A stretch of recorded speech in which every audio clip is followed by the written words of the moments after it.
Hi friends, Justine Froelker here, author, speaker, corporate trainer, certified daring way, and dare to lead facilitator. And this is the space that we talk about courageous resilience in a really imperfect way with lots of animated emotion, sometimes in my power blazer, and where I teach you the skills and the tools and the language to make real daily sustainable change in your life so that you can choose courage and create change. So no matter where you're watching or listening, YouTube, LinkedIn, Facebook, Instagram, or a podcast player, thank you for being here. And please make sure you like, follow, subscribe, and hit the bell notification so you never miss a future episode because they come out on random days because it's where we're at. It's 2020.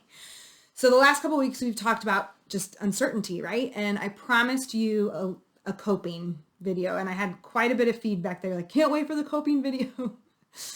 So perhaps we need a little bit of a gut check first. Like, do you even need to improve your coping? Like, aren't we all just feeling stressed? And are we all in the same spot? And it's not going to change. And we're just going to keep functioning from this place of darkness and burnout and fatigue and just be weary. And it's not sustainable. It's trauma. Like, you cannot give from an empty well, in which case we must start coping with this uncertainty in ways that do not include only over attaching to certainty, drama, perfectionism, worrying, people-pleasing, caretaking, Netflix binging, eating too much sugar, over-exercising, not exercising, eating too much, eating not enough, drugs, sex, pick your poison, baths. You can actually take too many baths or too long. I'm just saying. I used to tell my clients when I was working in private practice, pretty much anything that I teach you as a healthy coping skill can easily turn into an unhealthy coping skill. It's all about checking your intention. What are you seeking from that thing? If you are seeking to numb and avoid and escape your life, it's not wholehearted, it's not courageous. And if you're not sure what your intention is, then you ask yourself on the other side of that thing. 5 episodes in, you be honest with yourself and ask yourself, do I feel rested, filled up, at peace, joy? And if not, it wasn't about wholehearted self-love and the action of self-care. It was about plowing through the emotions, okay? So one of the things that, how to cope with all of this, it's more of a mindset. And it's one of my tenets that I will forever teach until the day I die. It's the and, the messy middle, the both and, the complicated gray permission of the and. That's what I call it. For example, for those of you who do follow me on social media, you might be aware that I have been struggling with a really weird and unusual health battle. Today, I believe, is day 35, and it's a spiritual attack, which I know sounds so crazy, with very earthly ramifications. And I'm a believer. And so I will live in this messy middle, this space of, I know that my God can miraculously heal my pain. And I know that there are earthly things I must do to help it. I want him to take this away from me. I want it to go away. I want the enemy to stop screwing with me. And if that is not God's will for a bit, I will still keep going. In which case I do focus on the things that I can control, which in reality is not a whole lot. The same as this time that we are living in. There's a lot not in our control right now. We don't get to control what the government says we have to do. We don't get to control what the school administrators decide, or maybe even our bosses decide. What we can control is how we think, feel, and behave about that. And I know that this permission of the and feeling two things at one time, especially what may be opposing emotions or believing complicated things about the major issues in our life. I know that your brain doesn't like it, and I know it feels super complicated. And again, I will remind you, It is where your clarity and your magic and your healing lie, in this middle space, this mucky, complicated gray.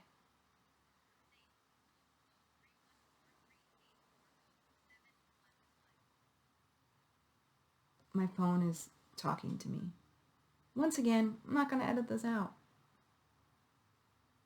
You're welcome.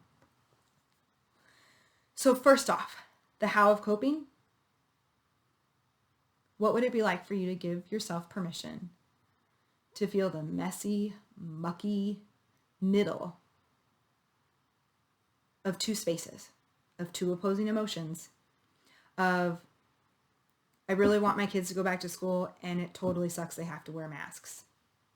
And I, as a complicated human being who lives in a very broken world, can choose courage to feel both. Because you can. One of the biggest tangible things in order for us to sit with this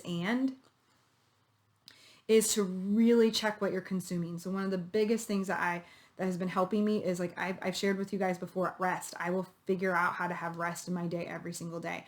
So first thing when I wake up, it is not media and it is not social media. First thing when I wake up is a breathing exercise. It's scripture, it's prayer, it's stepping outside to count the shades of green, look at the flowers, watch the wind blow through the trees. It is pause. It is not consuming information. Same goes for last thing before bed. No media, no social media, no technology. It is gratitude journal, deep breathing, reading a book, a devotional, prayer, things like that. I've even set an alarm for the middle of the day, a timer for 10 minutes to have nothing bombarding me. This bombards you. I mean, literally, you just literally saw it.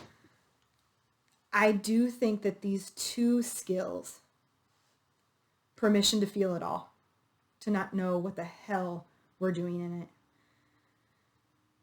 to feel the complicated gray of it all, and to find truth there, along with checking our consumption and overstimulation.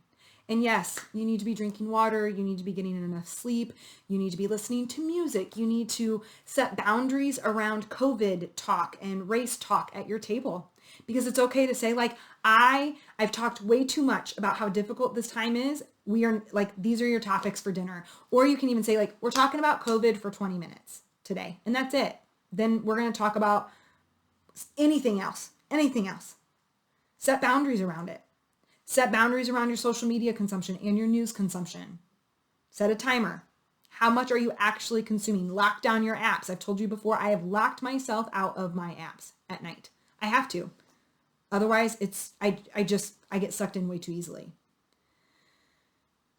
Choose to love yourself well enough